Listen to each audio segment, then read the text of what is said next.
Cuba no solo ha traficado personas a lo largo de todas estas fronteras, como sabemos que lo han hecho, como ha hecho con los médicos que iban a Venezuela, Brasil y otros países, de acuerdo a la Escuela Latinoamericana, para que unieran estos estudiantes extranjeros a gozar de lo que el pueblo cubano pues no podía, ¿no?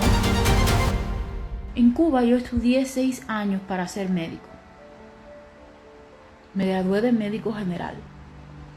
Luego estudié 2 años más para hacer la especialidad de MGI, que vendría siendo como la especialidad de médico de la familia en otros países. Trabajé 7 años como médico, de 2015 hasta 2023. Sin embargo, en mi casa yo no tenía una lavadora. En mi casa yo no tenía un refrigerador. Tener una olla arrocera, la posibilidad de comprarme una olla arrocera era un sueño imposible. Tener la posibilidad de comprarme un fogón de gas con horno era un sueño imposible. Tener la posibilidad de una wifi en mi propia casa y poder conectarme a internet desde mi propia casa, desde la comodidad del sofá de mi casa, como estoy ahora, era un sueño imposible.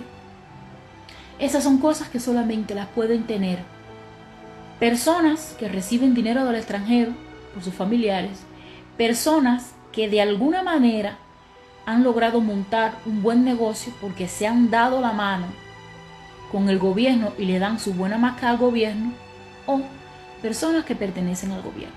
En Cuba, los cubanos de a pie son todos pobres. En Cuba, los cubanos de a pie solo son dueños del techo sobre sus cabezas.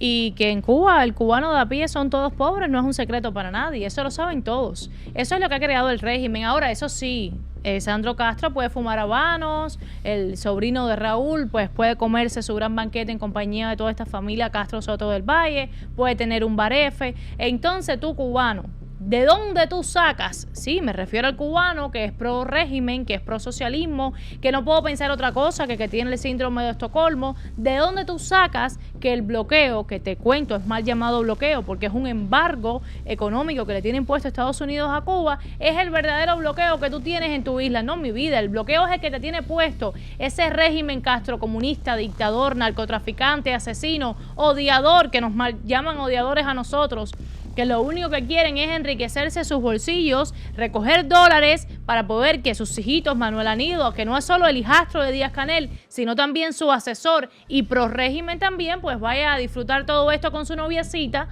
a Hollywood, pues vaya también a Italia, a Madrid y pueda comprarse todos sus zapatos, sus abrigos, todo carísimo. Ese es el verdadero bloqueo que tiene Cuba, no hay otro, Antunes. Sí, porque el embargo es una medida unilateral, claro, del gobierno de los Estados Unidos en represalia al robo, las expropiaciones, pero lo que busca es precisamente evitar esas desigualdades, evitar que los recursos que entren a Cuba, que lo que tú produzcas como cubano vaya a las arcas de estos parásitos, de esta casta gobernante que le importa un bledo, le importa un pito que tú comas, que tú no comas, le importa un pito que haya medicamentos en los hospitales o que no haya, le importa un pito que no haya ni tan siquiera recursos para mover a un enfermo o a un muerto cuando ni tan siquiera hay combustible para eso. Para eso es el embargo, para evitar esa corrupción, para evitar esas desigualdades, para que tú, cubano de a pie, como te dijo a ti Juan Pablo II durante su visita a Cuba, seas el protagonista de su historia. Y para que los recursos que producen en Cuba, ya sean los naturales o los producidos por la mano del hombre, sean para ti, para los cubanos. Seguro, y es que mira, tú mencionabas a Juan Pablo II y precisamente ese régimen que ha tratado tanto tiempo de quitar la fe, incluso pues las personas que tenían Jesucristo, tú mismo hablabas de esto hace unos programas, pues ya ellos eran anticomunistas y toda esta cosa que sucedió. Yo quiero que nos comentes un poco de esto, sobre todo porque el mensaje que envía Ailex Marcano, quien es la madre del preso político del 11 de julio, Ángel Jesús Vélez Marcano, pues pide para este 2025 la libertad de su hijo, la libertad de todos los los presos políticos, la libertad de nuestra isla y además refuerza la fe. Esto que es tan importante, señores. Adelante. En este 2025, creo en ti, Dios Todopoderoso, que se hará valer nuestros deseos infinitos de libertad para nuestros hijos, libertad para nuestros presos políticos, libertad para Cuba, es justo y necesario, libertad para mi hijito Ángel Jesús Vélez Marcano, 1000 veces libertad, en el nombre de nuestro Señor, que así sea. Cuba para Cristo, libertad para mi hijo Ángel Jesús Vélez Marcano, 1000 veces libertad.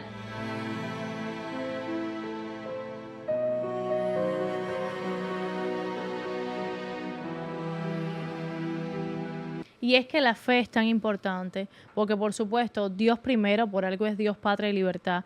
Yo creo que con Dios todo lo vamos a poder lograr y es la fe lo que nos lleva a pensar que este 2025 va a ser un año diferente para Cuba. Y fíjate si eso es importante, Sabrina, que esta muchacha, Ailén Marcano, es una mujer joven, nacida dentro de la mal llamada revolución, formada, crecida en los tiempos en que satanizaban las creencias religiosas, en que nos sacaron a Dios de nuestras casas, víctima de esa discriminación, y sin embargo mantiene la fe. Yo creo que el testimonio, las palabras de Ailén Marcano Favelo constituyen una bofetada moral en el rostro de un régimen materialista, ateísta, enemigo de Dios. Y sí, Ailén, es bien como tú dices, la fe es la que nos mueve, la fe es la que nos sostiene. Seguro. Y en Cuba se va a reinstaurar ese sistema democrático por el que tanto han sufrido y sufre tu hijo Ángel Jesús. Así mismo será, seguro. Estoy convencida de que este 2025 será un año diferente para los cubanos en el que podremos gozar de esa libertad tan añorada. Precisamente, pues tú decías mal llamada revolución y siempre me resulta gracioso cuando Cativo lo llama revolución. Y yo creo que es algo que es real, porque lo que han hecho ellos es expropiar tierras, agricultores y campesinos, expropiar negocios, además de, por supuesto, encarcelar a personas inocentes. Y hay un agricultor que además es un impedido físico que denuncia que hace 10 años vendió su finca al régimen, incluyendo su casa, y que hasta el día de hoy pues no le han pagado. Algo muy común en ellos y sobre todo en estos momentos en el que ellos están tratando de seguir expropiando más tierras a campesinos y agricultores, y además dicen que hablan con vacas porque no tienen nada material que ofrecerle a los campesinos que cuidan del ganado en Cuba. Señores, parece chiste, pero es dolorosa la realidad de nuestra tierra. Veamos esta denuncia. Vendí la finca al Estado y el Estado no me pagó la finca. Y esta es la fecha que yo soy un impedido físico, no tengo casa, porque le vendí la finca con la casa, no tengo donde vivir, estoy aquí en La Habana ahora mismo, sin tener donde vivir, durmiendo en los portales.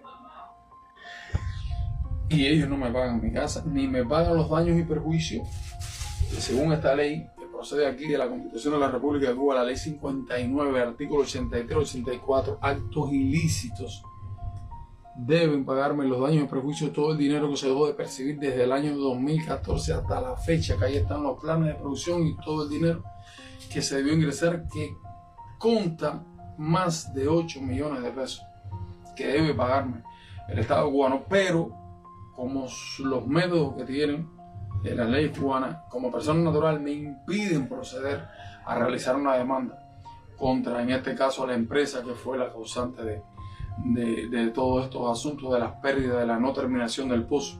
Incluso cuento con documentos de la Fiscalía General de la República, donde ciertamente me asiste la razón de que no me terminaron el pozo. Cuento con una documentación también del Ministerio de la Agricultura, de la Delegación Territorial de la Agricultura de la provincia de Holguín, donde ciertamente ellos corroboran y confirman que me asiste razón porque no habían terminado el pozo y que eso trajo consigo la pérdida de todas esas cosechas y en definitiva el aumento de la deuda después de haberse producido ese impago.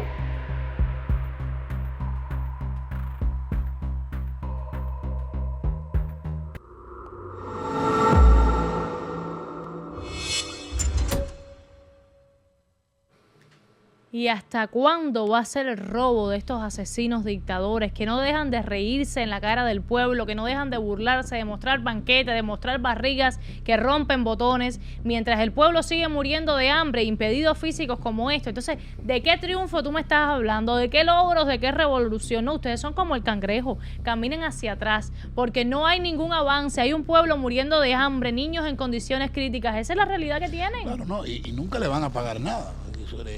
Yo creo que eso de la estafa y el robo, la extorsión, forma parte de la propia naturaleza de esa dictadura. Yo recuerdo en los años 86, por allá quizás, cuando la dictadura convocó a unos cuantos países en La Habana para decir que no iban a pagar la deuda, que aquella deuda externa era impagable. Recuerdo, bueno, ya no recuerdo, porque bueno, no estaba todavía nacido, pero cuando la dictadura expropió, vamos a decir, robó, nacionalizó aquellas propiedades a sus dueños, ni tan siquiera los indemnizó correctamente. Quiere decir que eso ha formado parte de esa naturaleza fascistoide, ladrona, ruin, cobarde y estafadora de una tiranía que lo único que sabe hacer es eso. Seguro. Hacer daño. No, y si parece poco, yo creo que usted ve este comunicado de la empresa pesquera industrial, precisamente donde hay tantos cubanos valientes, ¿no? Que es Santa Cruz del Sur, en Camagüey. Y ellos decían en este comunicado que usted ve que habían cumplido con orgullo el pasado 2024 el cumplimiento de su plan de captura de langosta por tercer año consecutivo, siendo esta la única especie que logramos cumplir en el año. Además, en el comunicado compartido en redes sociales, la entidad destacó la dedicación de sus trabajadores, de quienes dijeron que nada los detuvo, ni los problemas con el abasto de agua y la energía, ni los caprichos de la naturaleza que destruyeron artes y zonas de pesca, ni las innumerables limitaciones de recursos. Por eso apostamos todas las fichas a su cumplimiento. Dime algo, Antunes. ¿Dónde está la langosta? Porque en el plato del pueblo no es. Yo lo que no voy a culpar a los trabajadores, porque sabemos que esa es la visión, ese es el punto de vista, ese es el descaro de la directiva que fue la que redactó y publicó ese documento. Ellos hablan, y eso es otra cosa, Sabrina, que es lo que nos indigna. Ellos hablan en nombre del pueblo. Ahora vamos a hacer esto, hicimos esto, sobrecumplimos esto. Eso es una farsa. ¿Dónde está la langosta? ¿Dónde está el producto? En otros países, porque la viven exportando y negociando. Si negocian con la sangre, que hoy hay hospitalizados en el sur, en el oriente de Cuba, y no tienen, están exigiendo donaciones al pueblo, y por supuesto hasta los cadáveres ellos los negocian por dinero. Entonces, ¿qué tú vas a esperar? Por supuesto que las langostas deben andar, sabrá Dios por qué país de Europa. Y si abres quizás alguno de los refrigeradores de estos dirigentes, seguro que te vas a encontrar allí alguna otra colita de langosta. Por supuesto, o irán para los hoteles de ellos de gaviotas también. Sabrá Dios, en cualquier parte menos en la mesa del pueblo de Api. Esa es la realidad. Y yo quiero, por supuesto, hacer una breve pausa porque al regreso vamos a hablar de la tragedia en La Habana, señores. Hay 2 niños que se encuentran graves de salud por la explosión de un cilindro de gas. En breve regresamos.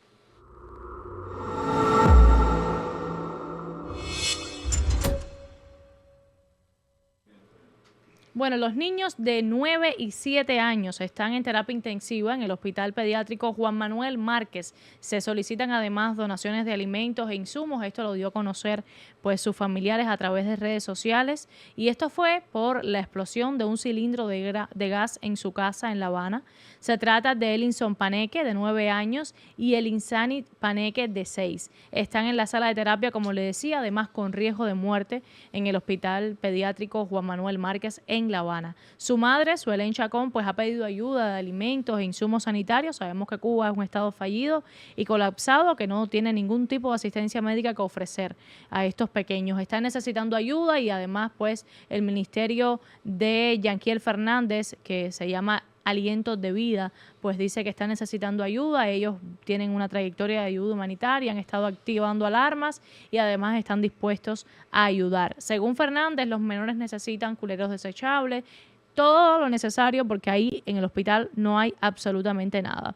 Él compartió además los números de acceso para poder compartir con la familia y estos señores evidencia la incapacidad de un país que que cada día pone en riesgo más a los pequeños, a los adultos y a cualquier edad que necesite asistencia médica, asistencia sanitaria urgente. Es un país incapacitado de poder salvaguardar la vida de sus ciudadanos, pero que a pesar de esto está abriendo hospitales en Brasil, sigue traficando médicos a México, lo sigue haciendo además a Venezuela y tiene a su pueblo muriéndose por no tener acceso al sistema de salud pública de la que ellos tanto, esa potencia médica, ¿dónde está? Así, claro, negociándose con el mundo. Yo de verdad no sé hasta qué punto van a llegar estas personas.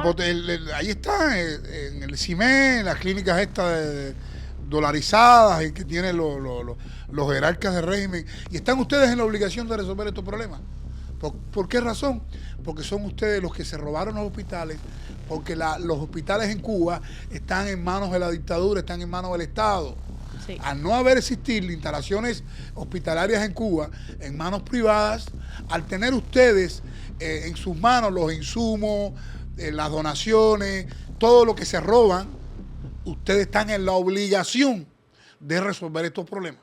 Así mismo es, estoy completamente de acuerdo contigo y por supuesto ustedes van a ser responsables también de la vida de estos niños por no tener acceso a lo que tanto ustedes dicen que cuentan, por ser un país fallido, colapsado, eso que tanto les duele que le digan, por ser ustedes puestos ahí dictadores asesinos que no representan el sentir del pueblo ni tienen la capacidad de salvaguardar sus derechos básicos, los derechos humanos que respetan diariamente.